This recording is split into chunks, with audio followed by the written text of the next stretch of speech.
Ladies and gentlemen, podcasting since 2005. You're listening to Gamertag Radio. With your hosts, podcaster Hall of Famer Danny Pena, the always opinionated Parris Lilly, and from outside of the norm, Peter Toledo. This is Gamertag Radio.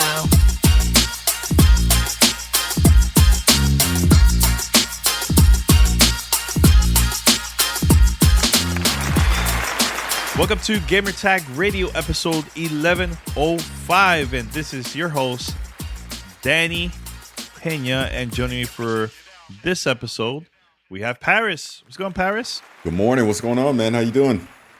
Feel like a zombie, straight up.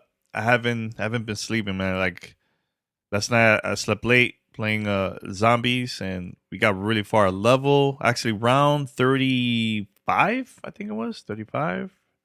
It was a shout out to Khalid from Spawn on Me, Yami from Twiffin' and also Bree. So it was a lot of fun there, man. So what about you, man? How's your gaming week so far, man? It's been good, man. I've been playing a lot of Spider-Man this week. Nice. I'm almost done getting the platinum on Miles Morales, and I've also gone back and I'm playing the original Spider-Man remastered on PS5. Same thing. I'm trying to get the platinum on it. So it's been fun. It's been good. Nice. Yeah, you posted a tweet that got emotional. Was it for that game? Yeah, it was Miles Morales because I got, and I won't spoil anything, but just basically the ending again. Yeah, there's a line in there. It's like Toy Story 3. It gets me every time. So, it's dope. Yeah. It's dope. So yeah, we have a couple of things we're going to be talking about. Also, an interview. We're going to hear it later on for this episode. And for first, head over to gamertagradio.com. Post your comments and feedback. Listen to our past episodes. You can find us on any podcast app. Just search for Gamertag Radio. Make sure to follow us, subscribe, and also post a review. If you would like to be part of our fan mail discussion, here's how you can contact us. Send us your feedback or questions.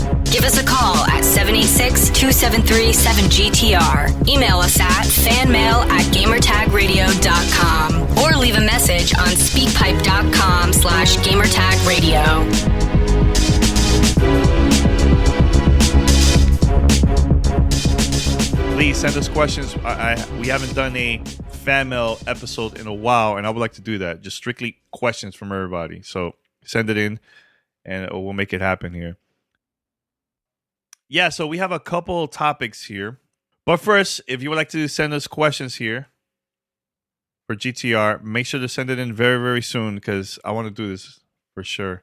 But Parris, let's talk about some stuff that we've been talking about. I know we talked about this like offline and stuff, but there's a rumor that Xbox might have an event soon for Bethesda. Is this like does this sound like a real thing or fake or what? Because I thought it was going to be later this summer. We were going to hear something from them, but go ahead. Well, Jeff Grubb, Grubby Grubb, on his podcast, who we had him on here a while back. He said it. I guess this was just a day or two ago. That's what he's hearing. That the deal for Bethesda is going to finalize here pretty soon. And then Microsoft is planning to have like a mini event in March to talk about it. And to me, it makes sense. Regardless of what they plan to do with Bethesda, we don't even need to relitigate what's exclusive, what isn't. Regardless of what they do with Bethesda, it makes sense that as soon as the ink dries, they officially lay out their plans. Like, here's what we're going to do with Bethesda. Here's what you can expect moving forward. So that question goes away, because if they don't answer it, guess what?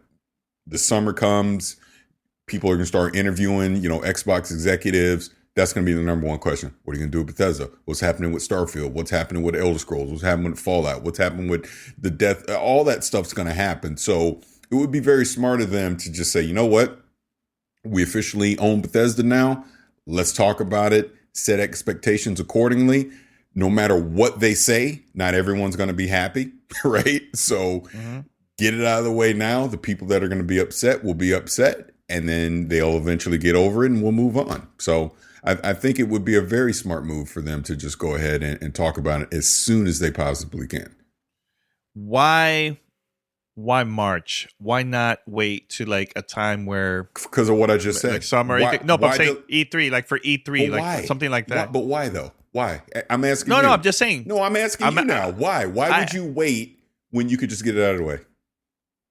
No, I know what you're saying, and I agree, but we're just having a conversation. I'm asking you a question, just, your thoughts are like, why not wait to E3 and just have a whole big summer with all the announcements like last year? Well, I guess it's exactly what I'm saying. Why would you wait? This is like the number one question for Xbox right now. What are you going to do with Bethesda? So no, I would not wait until E3 or whatever they're going to do. Why hold down that event? You want that event to just be about the games and what people can expect versus answering questions about Bethesda. No, you do something as soon as you can. Talk about Bethesda. All right, now we know. And then you can move on back to regularly scheduled programming and talk about all their games that are coming in 2021. Do you still think? And by the way, Parris, I agree with you. Don't think that I don't. Do you still think Starfield this year? No, I do not. I think I go with this year for Starfield. My thing is COVID. I just think with COVID, I would imagine they're going to need a little more time, and there's no need to rush it because you got Halo coming this holiday. That's going to be your big game this holiday, regardless of whatever else was coming out. So why rush it? I'd just say they probably push it into 2022 to give them some extra development time and polish, and just go from there. So if there's no Starfield this year, then what will be the right game to debut Bethesda as an exclusive then? Wolfenstein 3. Is it time for that right now? It's time. Do the math. Look at when Wolfenstein 2 came out. Unless you want to count Youngblood as resetting the clock on development, which I don't think so. That was more like a side game. It's time for Wolfenstein 3. It makes sense. So just release one game this year, and that's it for Bethesda. And just save everything for next year? Well, I mean, Deathloop is coming this year as well. And it's Ghostwire Tokyo is a Bethesda game, isn't it? Isn't that a Bethesda game? I'm not sure. Pretty sure it is. Pretty sure it is. Okay. But if that's also a Bethesda game, then yeah, I mean, there's 2 games that are coming. Those aren't going to be exclusives, but those are 2 Bethesda games that are coming. Yeah, I'm just curious to see how they're going to announce this. Yeah, and like Bethesda. You said, and I know like you said earlier that there's going to be people unhappy about it, but people, come on. The majority are expecting a lot of those games are going to be, exclusives for Xbox. So I don't know why people are going to get upset. No, but that's part of the business. You know what I'm saying? So but that's what I'm saying, Danny. I'm done predicting. I've said what I said as far as exclusive stuff. I'm saying either way, it doesn't matter. If it's exclusive games, people are going to be mad. If games show up on PlayStation, people are going to be mad. So regardless, you're going to have a section of people that are going to be upset by no matter what Xbox does. So yeah. Again, that's why I say get it out of the way now. Just get it out of the way.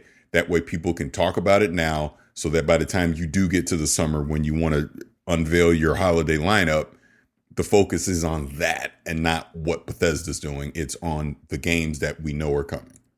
Mm-hmm. You know, another game that I would love for that to come out sometime this year, The Evil Within 3.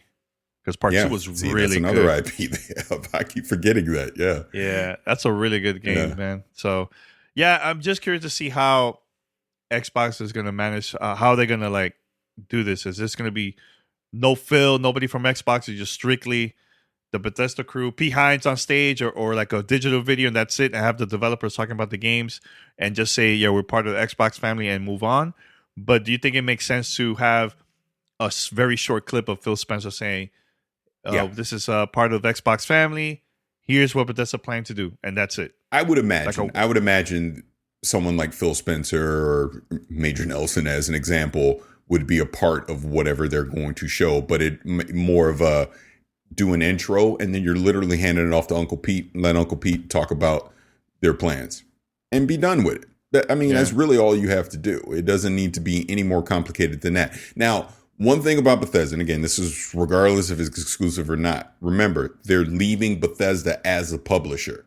Bethesda will still be Bethesda as far as no matter what games come out or anything. So when you look at the box, Bethesda's name is going to be on that, and they will continue to be a publisher. So Pete Hines is going to continue to stay in the role that he's in. Studios are all going to do that. It's just now Microsoft/Xbox is the parent company instead of ZeniMax, right? So, I mean, when you think of it that way, like Deathloop is still coming out in May. That's still going to be on PlayStation. Like I just confirmed it. Ghostwire Tokyo is being published by Bethesda. That's still happening. That will, that's going to be on PlayStation as well. So those things aren't going to change. Obviously, the thing people want to know, what's going to happen with the Fallout series? What's going to happen with Starfield? What's going to happen with Elder Scrolls? Like you said, The Evil Within, Quake, Doom. I mean, there's so many Bethesda titles that people are going to have questions. What's going to happen with them? So, like I said at the top, it would just be smart. Get it out of the way now. That way, no one's talking about these questions in July or this fall or whatever, because we know and we can just move forward accordingly. Yeah, it's gonna be fun. I think it's gonna be a lot of fun seeing this, and again, I think it's gonna be a very, very wild year, man. Like with a lot of announcements, and especially a lot of those games that maybe was supposed to come out last year got delayed because of COVID.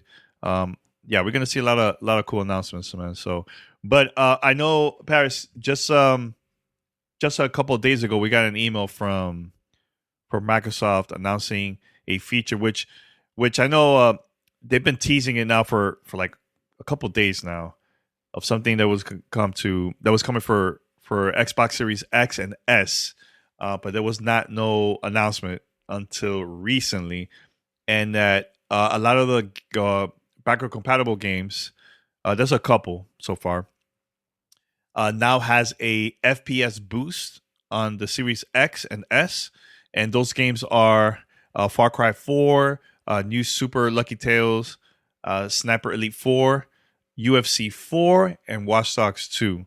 I don't know if there's going to be more coming out soon or what, but I know you had an interview with Xbox with Jason, right? Jason Ronald? Yeah, Jason Ronald. For XCast. And how was the interview? And make sure people to go to Kind of Funny XCast to check it out. But what were the things that you guys talked about there and that you just found out during the interview? And have you tested any of these games like recently to see the difference of with the FPS Boost or what? Yeah, so like you said, we talked to Jason Ronald on XCast about the FPS Boost, and right now it's just a limited number of games. The only one that I got a chance to test out, and it was only briefly, was Super Lucky Tales, because that can now go up to 120 frames per second. I just brought my Series X in here on the OLED TV just to see what it looked like, and definitely very just smooth experience with that. But I haven't tested Watch Dogs 2 or UFC 4 or the other titles, Sniper Elite 4. One thing about the interview, I'll just say, and I know you're this way too. Don't you hate it when you say something, you ask a question, and in the moment you're not saying it right, and you're like, I wish I said it a different way. I was asking him a question about backwards compatibility and continuing to bring more next gen features to backwards compatibility. And the way I said it, I made it sound like I was asking about quick resume when I know they already have quick resume and everything. And I'm like, idiot, you're saying it wrong. So I had to kind of rephrase it later in the interview. But I hate it. It literally bugs me to this moment. But I know overall the interview was good. Jason is always great to talk about. I even have an interview we did on GTR with him at the launch of the Series X and the S. But basically, FPS Boost is they're going back right now. They're focusing on Xbox One titles, and they're upping the frame rate. And the original developers do not have to touch these games. This is happening at the platform level, at the OS level. And Jason's team is the one that's going back testing it, making sure everything's working correctly. They almost have to hand curate it, because it's not just, all right, we flip a switch and they all just work. They have to go back and QA each game individually to make sure that they're working properly. Eventually, this will go on down the line into the 360 games, original Xbox and all that, as they continue to test this stuff. There's no set timeline for when we can expect more games to come in, because again, they're adding them as they're testing them. So these games right now were the original ones to test. One other thing about this is the third party, like basically third party games, the developers and publishers of those, they'll go in and do the work on them, and then they'll go to those developers and basically have them take a look at it as well and okay it before they actually put the stuff out. So like I said, don't expect this to snap of the finger and you're going to see 100 titles all of a sudden have FPS Boost. This is going to be something that happens gradually over time, but it's a cool feature. Like the one thing that I was talking to him about is this is almost like their continued effort with backwards compatibility. It's like game preservation, because what they're doing is they're taking these old games that we hold dear and they're bringing them forward to the quote unquote next generation, and they're making the experience very similar to what you would expect from modern games right now, right? Hitting that 60 frames per second, even 120 in certain cases, right? They're taking advantage of the horsepower that the Series X and the S has to be able to accomplish this. So one thing hardware wise about this, obviously the Series X is going to be doing this at 4K 60 frames, in some cases 120. On the S, you're doing it at 1080p 60, 120 in those same scenarios. So, depending on if you care about resolution or not, the Series S is also going to be able to hit these high frames per second, which is a good thing. One thing I also brought up to him was with multiplayer, with some of the legacy games in multiplayer. Obviously, there can potentially be a competitive advantage upping the frame rate, because obviously everyone playing these legacy games may not necessarily be taking advantage of FPS Boost. So that's also something else that they have to take into consideration when they're doing this. One thing that he mentioned, which was really cool, is the way that they're doing this. These games typically still think they're running at 30 frames per second. They're basically tricking the games and upping the frames per second, but the game itself still thinks it's running at its original frame rate, which is a neat little trick under the hood that they're doing, again, at the platform level. Something else I asked him about was games that originally were running at like 900p, as an example, right? Are they able to then go back and get them up to their native resolution? So if it was 1080p, 4K, or whatever, right? And he talked about that again, it's case by case basis. It's just the way that they're working with the games. Some they may be able to do, some they may not. Really, just depends on how the game's designed, what they're able to do at the platform level. So overall, it is just that commitment that Microsoft has to backwards compatibility and, like I said, game preservation, which is really cool. And they're not going to stop here. There's going to be other surprises and things that they're working on that they're not ready to announce just yet. So it was cool. And again, like I said, talking to Jason is always good. And it's just great to see that Microsoft isn't just resting on their laurels with their like, oh, we got quick resume and fast load times. You guys are good. You can play your games backwards compatible. No, they're actually going back and taking old games and bringing them forward to us now and giving us features that we would expect now with it. So it was really cool to talk to him. And again, kind of funny, XCash. You can go listen to it. I thought it was a good interview. Yeah, I can't wait. I want to see games like maybe BioShock, the original BioShock. I would like to see that getting a boost. Maybe a game like Red Dead Redemption, the first one, or Grand Theft Auto. Is there a game like Grand Theft Auto 5 from the Xbox 360 version, instead of updating the new version that came up for this console? Is that also possible too, or as all games only? Yeah, it's funny you say that, because, and I didn't ask it, but I should have. I was thinking about that. I go, you're going to run into scenarios where a developer may not want you to enable FPS Boost because maybe they're planning to put out a remake, right, of the game or something like think Mass Effect the Legendary Edition. They're putting all this work into Mass Effect. If you went back and were like, oh, well, we can just do FPS Boost to that, and you could play the original games at 60 frames per second. Maybe EA doesn't want that because they want you to go buy Mass Effect Legendary Edition. So that's another interesting quirk. We'll see. It'll be interesting to see what titles get it, what titles don't. One that I had said to him that I would love to see was the original Red Dead Redemption on the 360. I would love to see that get bumped up to 60 frames per second as well. Yeah. Another game too, I think I would love to see is Skyrim, Oblivion. like those old games like that, right? For the 360. Microsoft's about to own those titles, so they can do whatever they want. Well. Yep. Yeah, might as well just go all out. Yeah, it's cool. What other game, Parris, that you would like to see besides the one that you just mentioned? I think you just said the one because I was thinking like the original BioShock as an example. And I want to say, and I'd have to go back. I feel like the 360 version had a where you could unlimited frame rate on it. You could turn that on or off. So, but games like that, there's just games from the 360 era. I would love to see have that option, to just see them at 60 frames and how they would run, on the Xbox. But BioShock sticks out to me. Like I said, Red Dead Redemption is another one. Yeah, I was. And I hope I'll talk to Jason. Like, how about a game like Perfect Dark that came out for the 64? I know they have like an Xbox Live Arcade version that came out for the 360, and it's available also for Rare Replay. I wonder games like that, or maybe Banjo-Kazooie. Yeah, is that even that's possible for games like that? To change it up and make it even quicker and smoother. You know what I'm saying? So. That would be interesting to see something like that. Yeah, I saw someone in the chat ask how you enable this. You literally go to the actual game, the manage menu, and you'll see it there where it talks about compatibility, and you can toggle it on and off from there for FPS Boost. But so there is going to be an update for those games. That, let's say Far Cry 4, you haven't played in a long time. There's going to be an update to get that feature, or it's just from the system itself, like from the dashboard itself?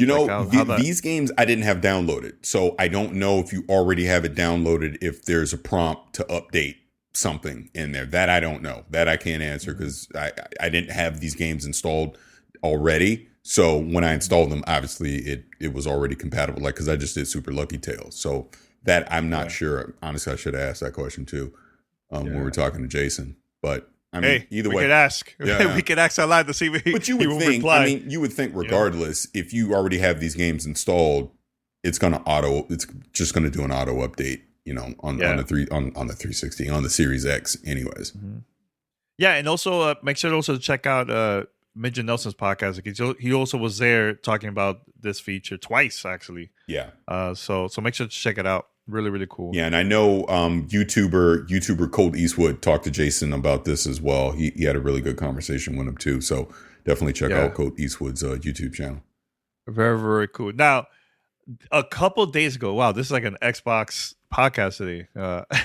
So a couple of days ago, there was an announcement of a new Xbox headset, which looks really, really cool. There's a lot of features that I still, to this day, I don't know much about. But the only thing I know about this headset, the price is fantastic. It's only $99. The design looks amazing. Looks really cool. The question that I do have, is it comfortable? Because Xbox doesn't really have a really great track record, like the headsets from back then. A lot of them was very uncomfortable. So I'm curious to see, maybe they learned from those mistakes from back then and made this new headset even better. It looks really cool. So make sure to check out the trailer on YouTube or on their social media accounts. It's everywhere. But last year, when there was the new ad of the Xbox Series X and S, there was an ad, and there was a tease there of, I forgot the movie actor that was wearing the headset. But it was there, and nobody noticed until recently. Once it was announced about that it was coming out, Xbox social media accounts posted like, "Hey, there was a teaser last year. Nobody noticed. Nobody asked a question about this headset." So, Parris, I know you one of the first people that I saw online very excited about it. What was the features that stood out to you for this headset? Is only $99. Yeah, I mean that's the big thing about it. There's other headsets out on the market that does everything that this headset does, but it's the price point that they're delivering it at that brings a great value. The fact that just from a soundscape standpoint, you're getting DTS-X, you're getting Windows Sonic, you're getting Dolby Atmos. It also has Bluetooth connectivity, so you can do Bluetooth audio connected to your phone. As an example, at the same time as you connect it to your console. It does not need a dongle to connect to your Xbox, which is great. You can do this on Windows 10 with the either Bluetooth audio or with the that Xbox dongle, the controller dongle that you plug in via USB. It can also connect to that as well on Windows 10. The auto mute functions that are in there, the fact that you can go in there's an equalizer that you can kind of set your audio levels as well. It does a lot for $99. My only, I won't even say concern, the only thing that I'm still waiting to see is how comfortable they are. We're not going to know that until I actually have it in my hands and I'm using it, because that's the major factor. It's just going to be comfort level. Not to mention great battery life as well, with it being a wireless headset. So it's pretty feature rich, coming in at $99. When you look at the competition, the gaming headset competition that is also wireless, that's a pretty good price point, comparatively. Like, as an example, I have on these Astro A50s. I mean, you're gonna spend $300 on these things, right? So, and those headsets, this Xbox headset does a lot of what these Astro A50s do. So, I mean, from a gaming standpoint, as long as they're comfortable, absolutely, I would love to check them out. Like, do I even have it? No, I don't even have it here with me. But like, I use the PlayStation 3D Pulse headset, right? So I like them. I know a lot of people don't. I mean, I wish the battery life on them was better, but now Xbox has their own branded headset, and yeah, I'll use them on the Series X as well. So looking forward to it. I guess it's March 16th they come out. I know pre-orders have been up. They've been selling out left and right. I saw Best Buy put up a pre-order again the other day, immediately sold out. So people are definitely anticipating them. And, if knock on wood, we get a chance to review them, I'll definitely have my thoughts out at that time. Yeah. And I like the design of the mic is already in there. Yeah, retractable so you could mic. just retractable mic. So it looks really cool, man. So again, that's the question that I have, like you, man. Is it comfortable? That's like the major question. And if they do, they nailed it for $99. Yeah, with all those features, I think it's gonna be good for Xbox. So. All right, Pastor, but hold on. We're going to talk about our interview that's coming up right now, and it's about Watchdog Legion's online mode, which I also got to play a little bit, and I'm going to have a developer here on the podcast to talk about the things that are added in the game, stuff that it's available only online, and I was very, very curious about everything that they're planning for the future of just content, new levels, maybe even modes. And we had a great conversation. Now, when you listen to this interview, we were having issues with the mic. So we use a totally different software where I never used before. So you might hear my mic a little bit far and different compared to the other interviews I've done in the past. But the conversation was really, really good. And I truly, truly hope everybody enjoys this conversation with Ubisoft about Watchdog Legions. I had a great time playing the game, and I think there's potential of me just going back and trying out new things. And one of the molds that I really, really enjoyed doing it with, playing it with other people online, was the mission multiplayer mode, which is awesome. And there is a final mission where there's a boss and everything, and it's very challenging, and it's a lot of fun to play with friends. So, but I hope everybody enjoys this interview that I have with Ubisoft about the game. And please let us know your thoughts, your feedback. Are you gonna go back to Watchdog Legions to play this, or what?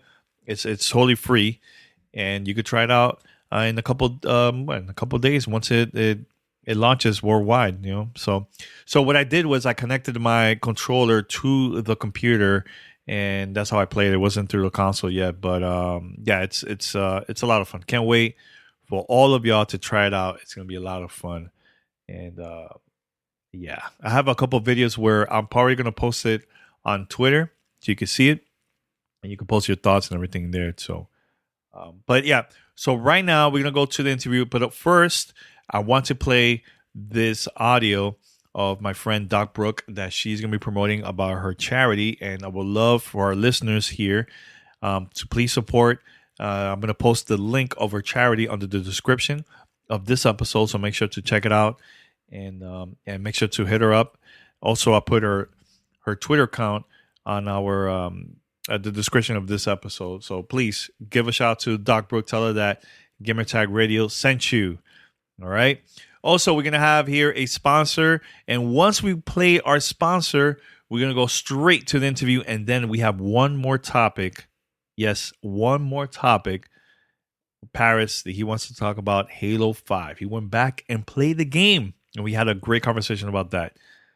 All this and more here only on Gamer Tag Radio. We'll be right back after this. You're listening to Gamer Tag Radio.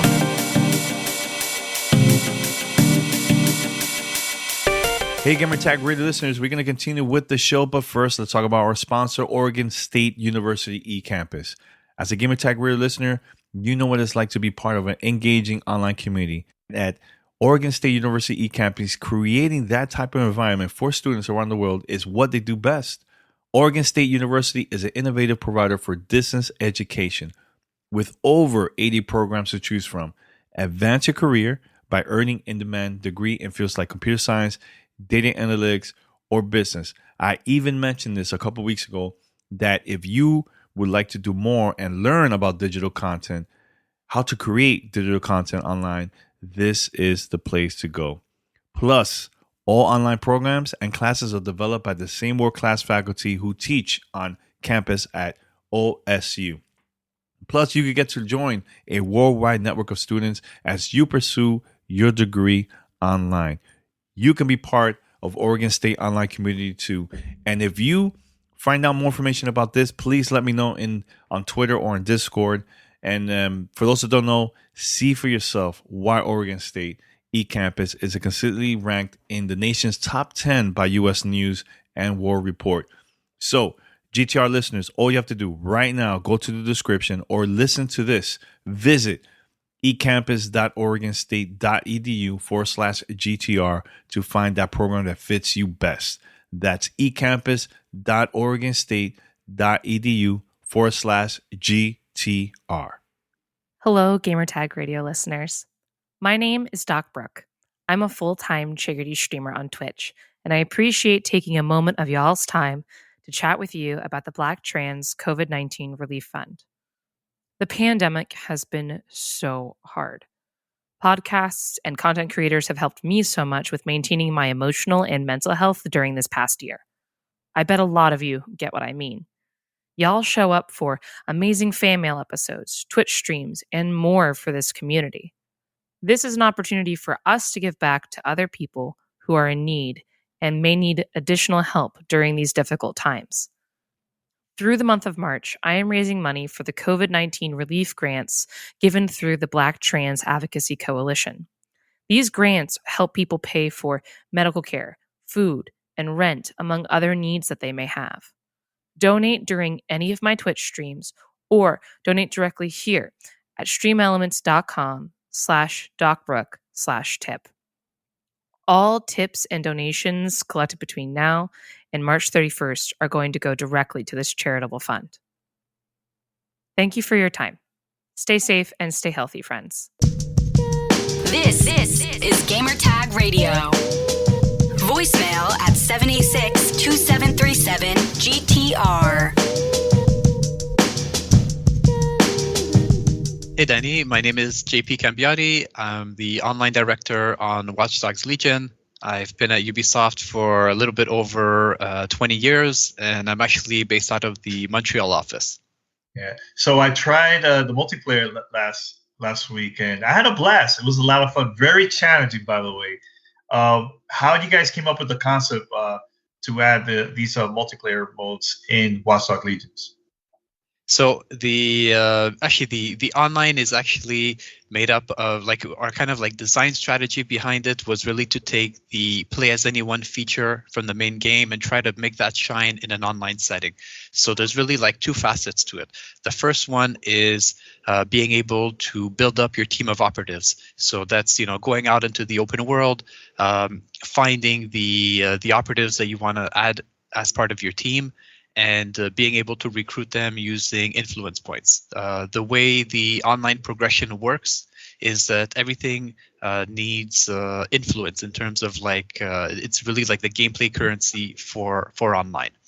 So And it kind of brings me to the second point about the progression in online. It's as you play these online activities, you earn XP, which will award you with some ranks. And as part of these ranks, you unlock some exclusive cosmetics and you get these influence points. And with these influence points, you can choose to either recruit new operatives or you can choose to upgrade your DedSec gadgets and DedSec abilities.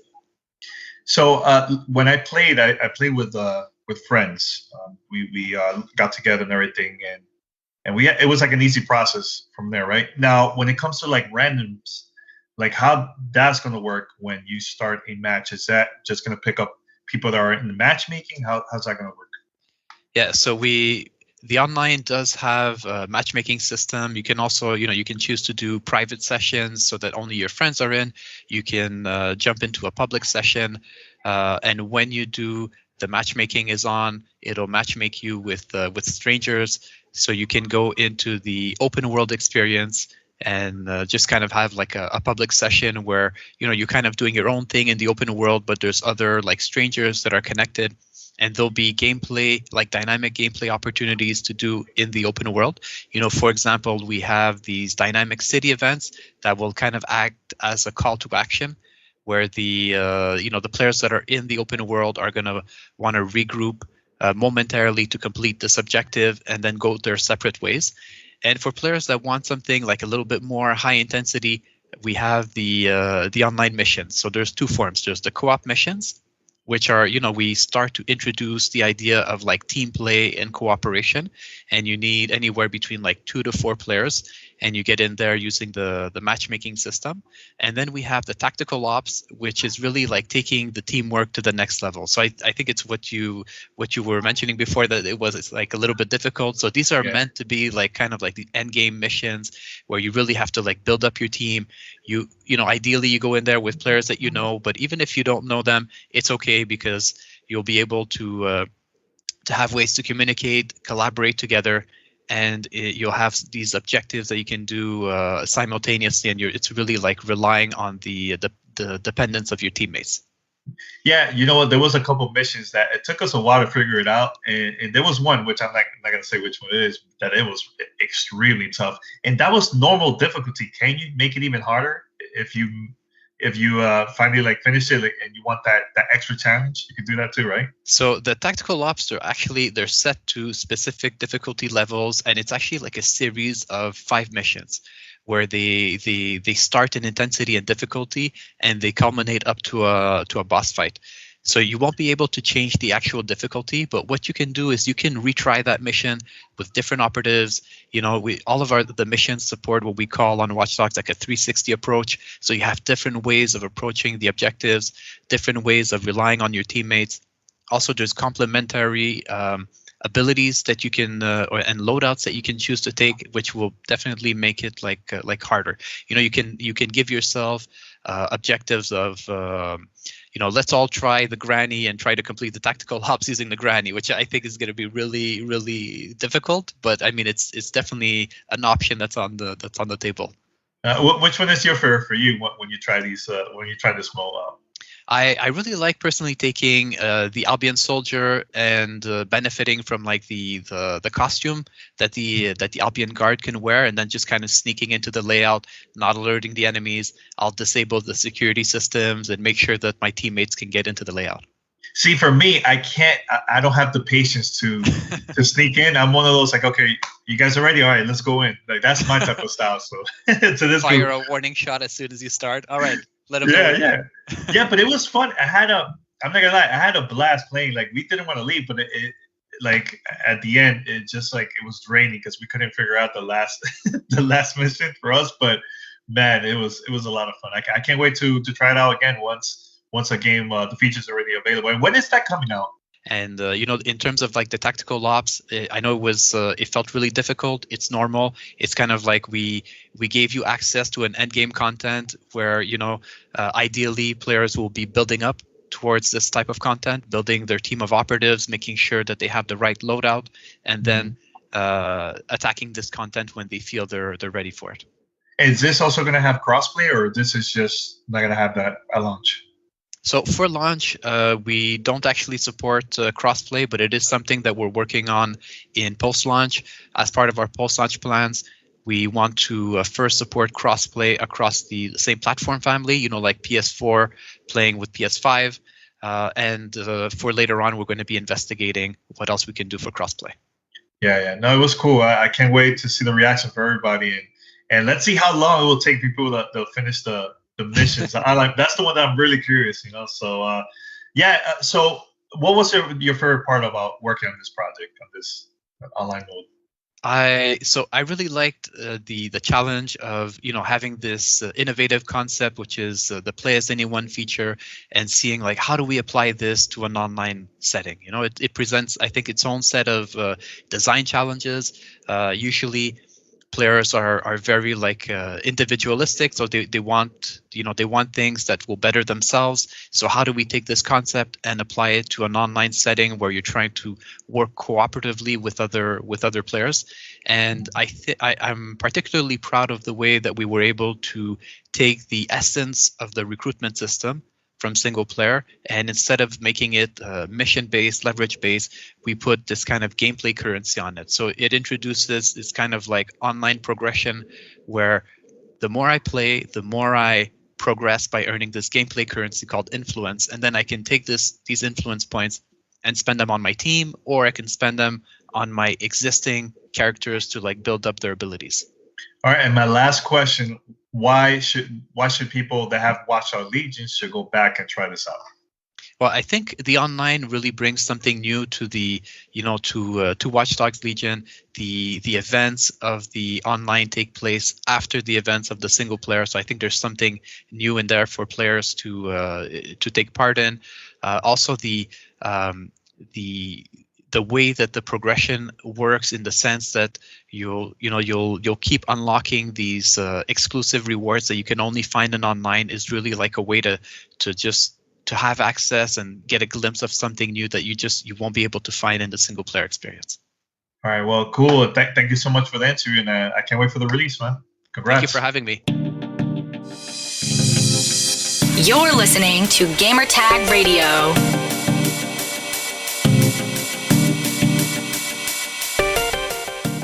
So Parris, I sent you an email and I said, "Is there any other topics?" And there was one that you mentioned that I was very curious to see, because I have no idea why you mentioned this. But you said you've been playing Halo 5.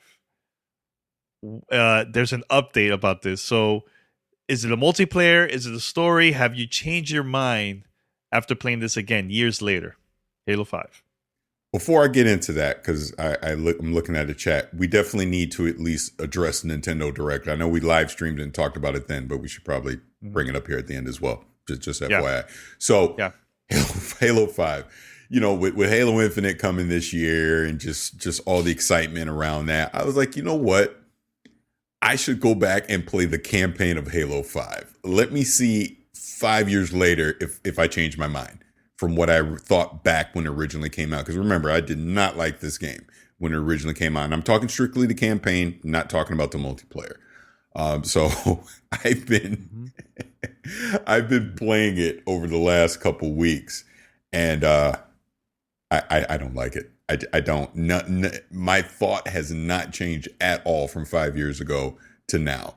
The positive that I will give to this, it is visually stunning. It is one of the best looking games Xbox has ever made. It really is. It's definitely a visual showcase game for Xbox.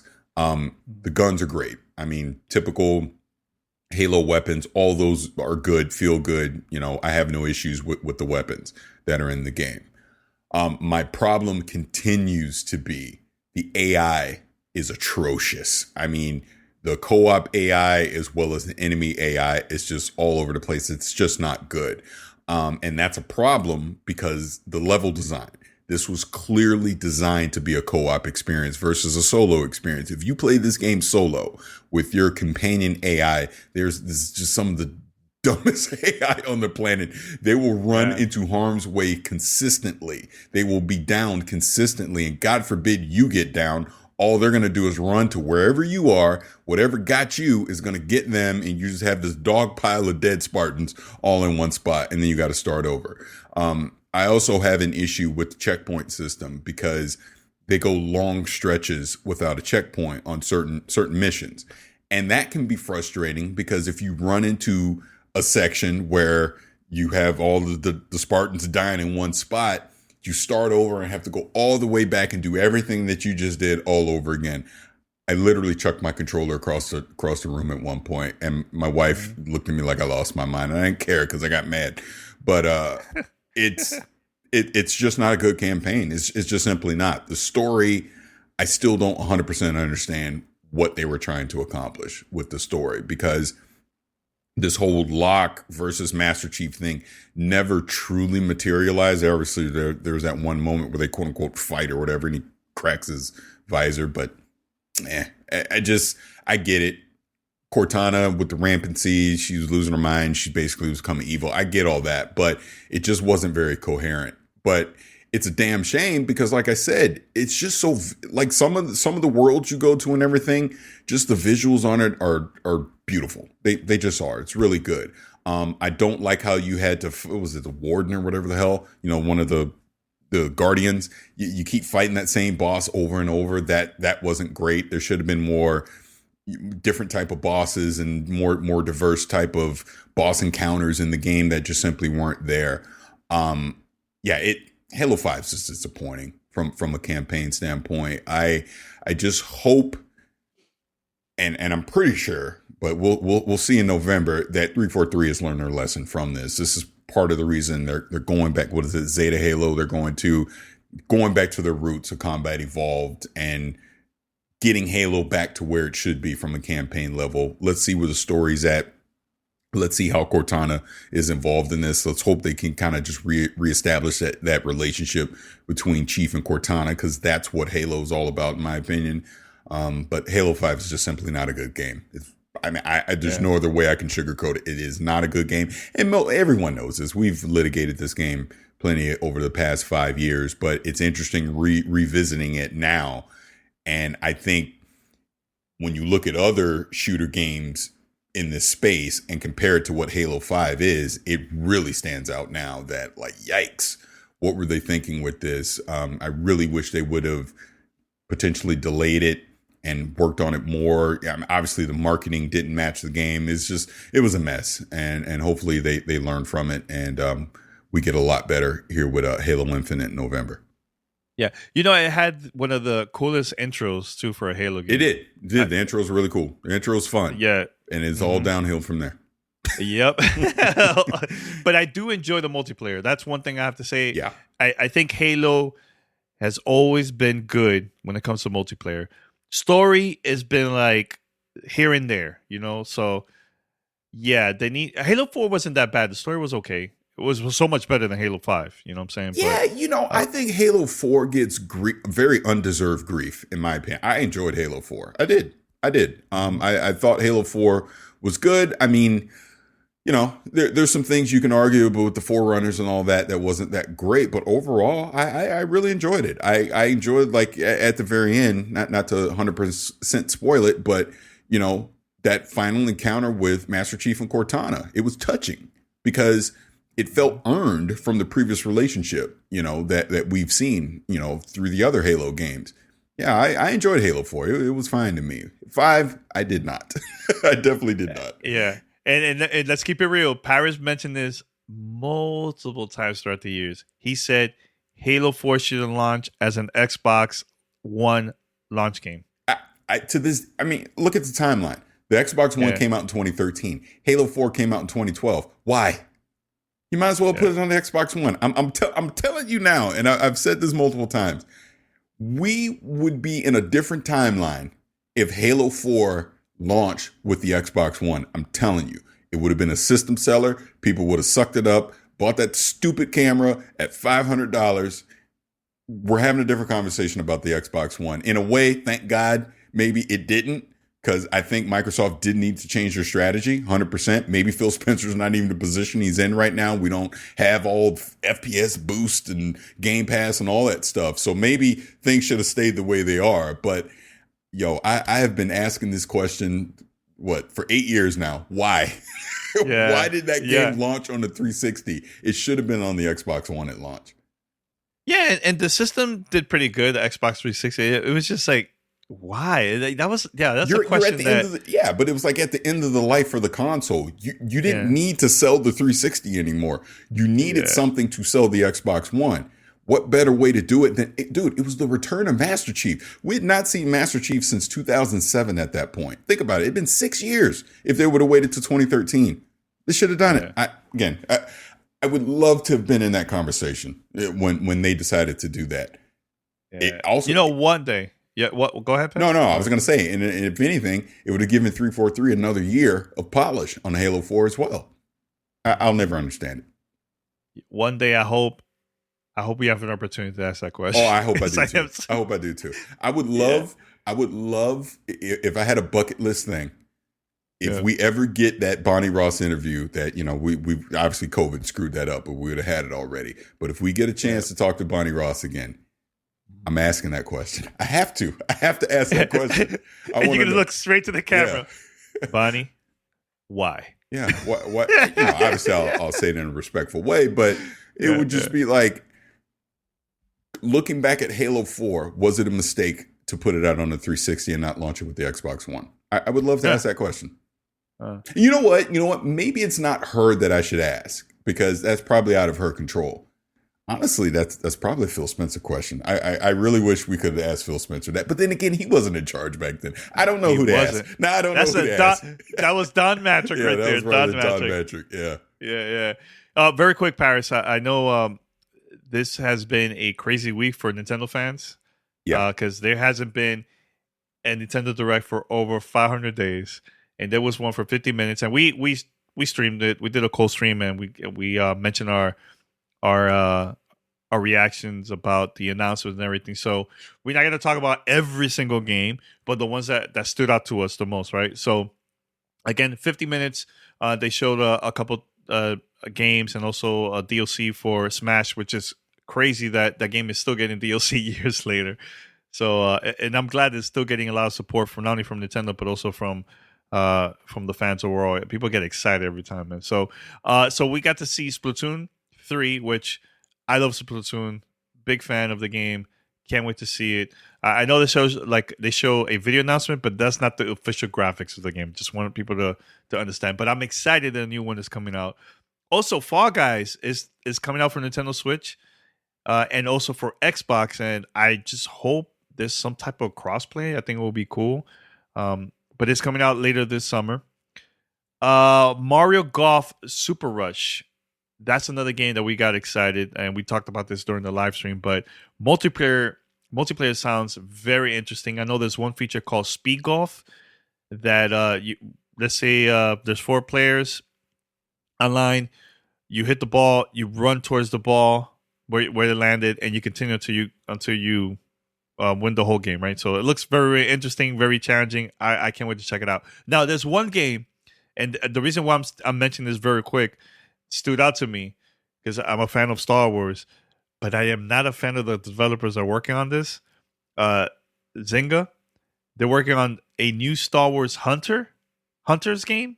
I don't know if this is a online game for multiple systems or it's only a Switch exclusive. I have no idea. That's also was announced, but that one is coming out later this year.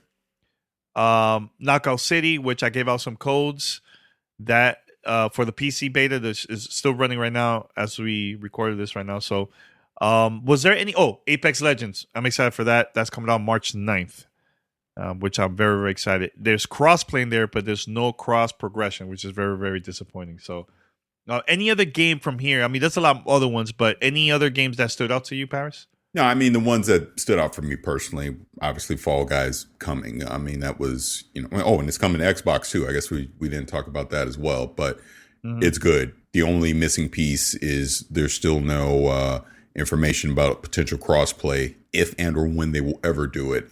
Doesn't sound like it'll happen when it comes to Switch and to Xbox. And then Mario Golf, day one purchase for me. Definitely looking forward to that. And then just my other thing is I'm still It's the word I'm looking for here. Screw it. I'm disappointed that it's Skyward Sword coming for the 35th anniversary of Zelda. You know, there's obviously rumored, you know, Wind Waker and Twilight Princess may potentially be coming later this year.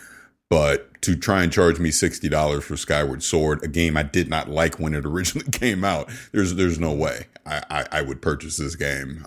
But as you've already seen, Danny, it's I think it was the #1 seller on Amazon at some point, you know, pre-order wise, at some point this week. So there's an interest. People are going to pick it up. And this is why Nintendo does what they does, because they know their audience and they know their audience is willing to spend the money on this stuff.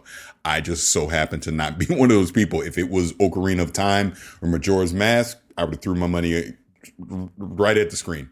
Take it, but not Skyward Sword. That's not the Zelda for me. It's been interesting to see the comments back and forth. Like, there's some people absolutely defending Skyward Sword. There's others that, you know, are basically similar to my thought on it. So I don't know. God bless you. Have fun with it. I won't be one of the people playing it. I know that. Yeah. Same here. I was disappointed hearing it, and you know, I would have tried out, like, you know, a Ocarina of Time, you know, games like that. Remaster or do it like a collection. That thing would have been cool. Exactly like how Mario games got released, like the Mario Sunshine, Mario 64, you know, stuff like that. Put it all, Mario Galaxy, put it all into one collection and have it until like March of 2022, something like that. I think that would have worked out, but Nintendo knows that they make so much money with Zelda that they're like, yo, let's have it separate and just release like that. You know what I'm saying? So, but today, Parris, today is the 35th anniversary of the release of The Legend of Zelda.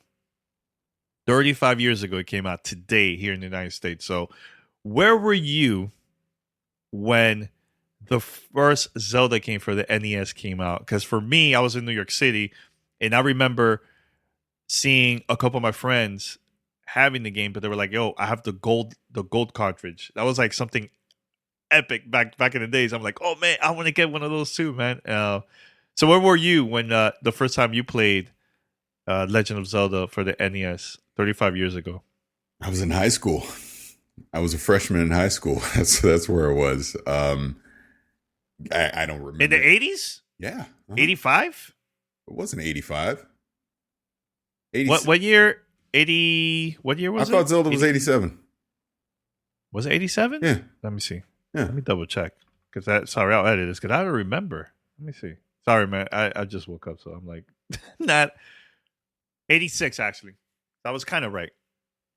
86. February 21st. Well, then I was in eighth grade. I was in eighth grade when it originally came out, but I don't remember playing it until I was a freshman in high school. I really thought it was 87. I don't remember playing it when it originally came out. Then I have memory of those commercials that came out. Ooh, Octoroks. That's all I remember. But yeah, I remember being a freshman in high school playing it. So clearly, I obviously didn't get it at launch. It must have been that holiday potentially that I got it. Yes. Mm-hmm. Yeah, I was a freshman in high school. So yeah. But yeah. I don't remember much. I just remember that was the first game that had the battery in it in the cartridge, you know, for saves or whatever, which was like a godsend. And then when you complete the original quest, you go back and do it, and everything changes up. That was at that time. That was amazing. That was absolutely amazing. Yeah. So really love that.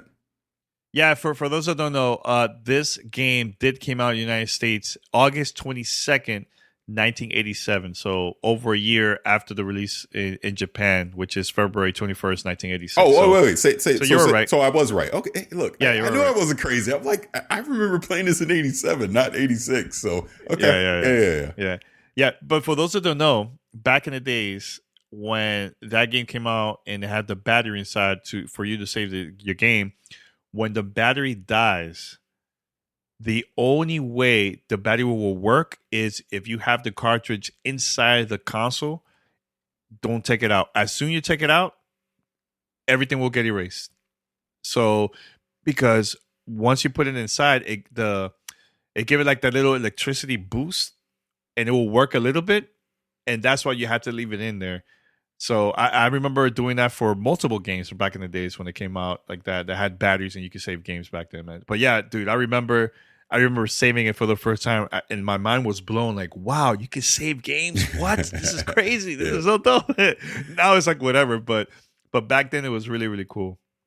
Really, really cool. So yeah, happy anniversary, Zelda, Legend of Zelda. Wow, 35 years ago today, man. Is there anything else, Parris, besides the stuff that we talk about? Is there anything else before we wrap it up? No, I mean, I think that's it. We're kind of in that weird point right now of video games, because obviously with COVID, things have been delayed. So there aren't any major releases happening right now. I guess we haven't talked about it on the show, but, Ratchet and Clank isn't coming until June now, which kind of makes sense, because I knew something had to been up. The fact that they weren't talking about a release date in Q1, the fact that it got pushed and then is fine. I mean, day one purchase for me when it comes out. Other than that, I mean, yeah, it'll be interesting to see obviously if this Bethesda rumor is true, what happens with that, what they say, what they're announced. Because look, I'll just go on record with this now. If I'm right, hey, I'm right. But if I'm wrong, my God, the torches and the pitchforks will be out for me on social media. People will be on my ass. You were wrong. You were so wrong. That's fine. I'll take it if I'm wrong. I don't think I am, but we'll see. Yeah. We'll see. No, it's going to be interesting. Let me tell you, Parris, once that announcement happens, like, hey, we're going to have a live stream, digital event, whatever, we have to do a co-stream. We have to do it. Yes, 100%. Because I still think, and we both agree, these games are going to be exclusive, and Starfield is going to be exclusive. There's no way Xbox is going to say, yeah, let's have it for every system. Like, no, I just don't see that. You know, so I can't wait to watch that live with you. That'll be a very interesting co-stream event. So yeah, I can't wait for that. I know there was a couple other things I wanted to mention. Oh, very quick. I just want to say thank you to everybody that got to listen to my interview with Reggie. I'm happy that it went all around. A lot of people have been talking about it. It created a lot of headlines, like there's sites that posted like 5 articles just with that interview alone. And also thank you to the Spotify team. They featured this episode on Spotify, and they called it as like a must listen best episodes of the week. Out of all other thousands of podcasts available there on the platform, they picked that and a couple other ones to be a best episode of the week. That's crazy. Like, I was not expecting that at all. And again, it took me a very long time to make that happen, but it was so cool to see everybody's reaction about it. And one of the first things I mentioned to Parris before I recorded this is I just want to talk to Reggie and just have a great interview about things that he never talked about. You know what I'm saying? So it was cool that a lot of people enjoyed it, man, listening to it. So very inspiring, in my opinion. One of my best interviews I've done it in a very, very long time. And so thank you to Reggie and everybody else for the support. And I think that's the perfect way to celebrate our 16th anniversary, which is in, oh my God, it says like in 4 days. 16 years ago, I recorded my first episode with my brother outside. I took my laptop and I used a built-in mic, and we were talking about all the cheating that was going on in Halo 2 back in those days. And it was before the Xbox 360 came out and everything too, man. So I just want to say that very quick. Everybody, thank you for the support, and it's been a crazy 16 years, man. So, Parris, you want to say something? No, other than that, it was a great interview. Like I've told you before, I'm glad that you got the opportunity to finally do it. Check that off the bucket list. It was nice to hear Reggie being very candid and just open about his thoughts about obviously just his life growing up in New York, being an executive, in the gaming industry, and just everything that came with it. I thought it was a very, very candid, really great interview, and kudos to you, man. And thanks to you, because originally we were going to do it together, and you were like, no, Danny, you've been trying to get this interview for a long time. Yeah. You should do it. And I was like, okay, all right. I was like, man, let's see how this goes. And it went well. But thank you for telling me, nah, you do it. Thank you so much, man, with that. All right, everyone, head over to gamertagradio.com, post your comments and feedback. Also, you can find us on any podcast app. Just search for Gamertag Radio. And once you find us, follow us, subscribe, and also post a review. It'll help us out a lot. Also, I'm looking for questions. It's been a while. I'm looking for questions. Send us to us, and we'll put it on an episode of Gamertag Radio, part of Fan Mail. And here's how you can contact us. Send us your feedback or questions. Give us a call at 786-273-7GTR. Email us at fanmail@gamertagradio.com or leave a message on speakpipe.com/gamertagradio.